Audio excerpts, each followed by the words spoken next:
Obviously, last time we spoke in Cedar Falls a few weeks ago, you said you were behind Webster, and then that was before Paul jumped in. What was the process like? I know that the Freedom Caucus met with Paul Ryan. What was the process like to then decide that you were going to back him, and then, obviously kind of opening the door for him to, run, be nominated, and ultimately become the speaker? Yeah, I think if you're in government, you have to be pragmatic. I think you have to be a realist. And I think you also have to realize, you're not going to get everything you want. So it's idealism versus realism, I guess, in this situation. And Paul Ryan threw his hat in the ring. And he is from Wisconsin, a fellow Midwesterner, very intelligent guy. And I think he's going to do a very good job of speaking. I've often said the root word of speaker is speak. And something Speaker Boehner, I don't think, did a very good job at is taking our message out to the American people and relating it to the average family on how our principles, the Republican principles, are going to help out their situation. So I think Paul Ryan will do a much better job at that. And the process was, I've personally met with Paul 3 times in the last 10 days, and our group has as well. And to talk about the way the House of Representatives is managed, if you will. Talk about the culture of punishment, how that needs to end, and talk about we need a speaker that can articulate our vision. And, oh, by the way, let's have a vision. For example, I think the House over the last 6 years has voted 60, 70 times to repeal Obamacare. But what has our plan to replace it with? Well, even I don't know that because there isn't one. And these are the things that I think the House needs to do a better job of. And I think under Paul Ryan, they will. I'm very hopeful. I'm very optimistic. And Paul and I agree. We need to work with him, and he needs to work with us. It's a two-way street. And the sense I get is everybody's ready to come together. I'm not saying it's going to be perfect, not saying it's going to be overnight, and it's not going to be easy. But I sense that we're wiping the slate clean. It's a new beginning. And for the most part, I think people are very excited about Paul Ryan as a speaker because he wants to change the way things are run, and he wants the will of the body. Those 435 representatives that represent the United States of America, he wants their will to bubble up to the top, as opposed to everything being top down. The Freedom Caucus from the outside catches a lot of flack for being obstructionist, they've been called, and too principled to the point where they don't want to work with others because they want their own ideologies to kind of to move forward. Does this prove that wrong? Because Webster was the Freedom Caucus guy, mm-hmm. and they were able to kind of come to the table. And mm-hmm. I know Paul Ryan was catching a lot of flack for having all those demands too, but this was able to be worked mm-hmm. out. How does that change the narrative about the Freedom Caucus? Yeah, that narrative, of course, is coming from the left wing. Okay, so first of all, we have to take that with a grain of salt. Obstructionists, hardly. I agree with you that us getting behind Paul Ryan for Speaker shows that we're willing to compromise. Really what the Freedom Caucus is about the process and the way the House is managed. And it wasn't about obstructing anything. It's just we want to have a voice.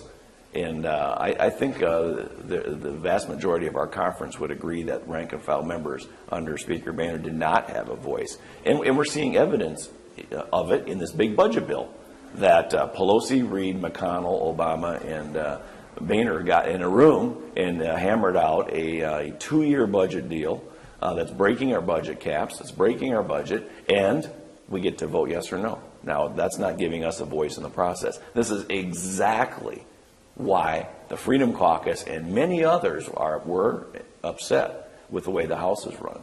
This isn't about blocking every piece of legislation that there is. Not at all. Quite contrary. We just want to have a voice, I want to make sure Eastern Iowa has a voice in Washington D.C. I feel confident, extremely confident, because I've got a very good relationship with Speaker Ryan now.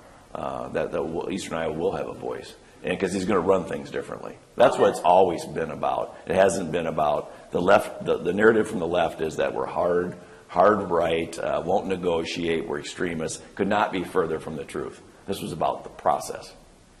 How does that, or what mark does that leave on Speaker Boehner's legacy then? That, as he has one foot out the door, he all of a sudden slams his deal together, gets through Congress, and then he's gone. Bad deal. Yeah. I think it's a bad deal for the American people. It's a bad deal for Congress. And I voted against it. I didn't support it.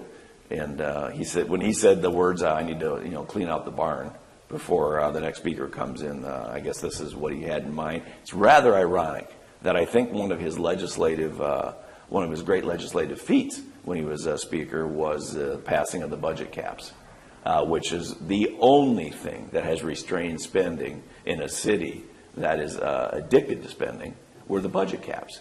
And this last deal that he signed with Barack Obama breaks the budget caps that he himself advocated for. So I think there's a lot of irony in that. What is there, last one for you, I know you have somewhere else to go, but I guess what is there to learn from that? Can this be a warning to Speaker Ryan now, that this is kind of not the way to do things? And I mean, Speaker Ryan gets it. He Yeah. gets it. Speaker Ryan was chair of the Budget Committee. He was, until yesterday, chair of the House Ways and Means Committee. So he's come up through the committee process.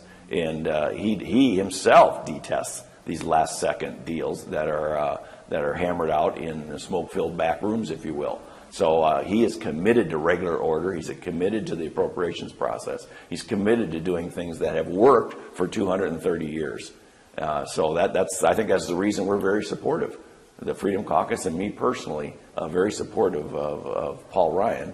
And lastly, I just like to say that I never have voted the way the Freedom Caucus tells someone to vote. I haven't voted the way my own leadership has told me to vote. I'm an independent, pragmatic business guy from Eastern Iowa who's in Washington to help his country. So I'm a member of the Slovakian Caucus. I'm a member of the Yellow Pages Caucus. I'm a member of a lot of caucuses, but I think the House Freedom Caucus maybe has gotten too much credit and maybe too much blame, for some of the shakeup. But I'm proud to be a change agent.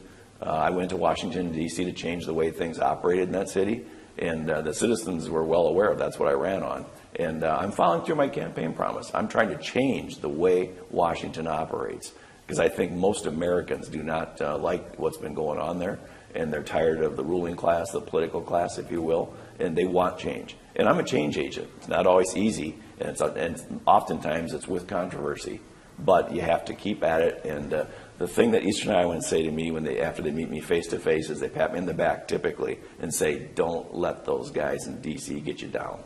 Keep at it. Don't let them grind you down." And that recharges my batteries. Is the budget deal, the way it got done, the kind of thing that people were afraid of with Kevin McCarthy, that he was going to be more of the same with Boehner and more of these backroom deals? Is that kind of in the right direction, or were there other concerns? Yes. I mean, he was his number 2 guy. He was his chief operating officer. So, I mean, the culture of punishment was carried out under Kevin McCarthy.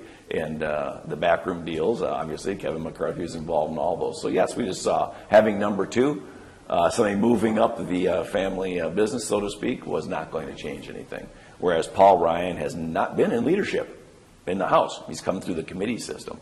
And so I think we're very hopeful and optimistic that in the long run, it's not going to turn overnight. In the long run, Speaker Ryan, I personally think he's going to be one of the best speakers in U.S. history.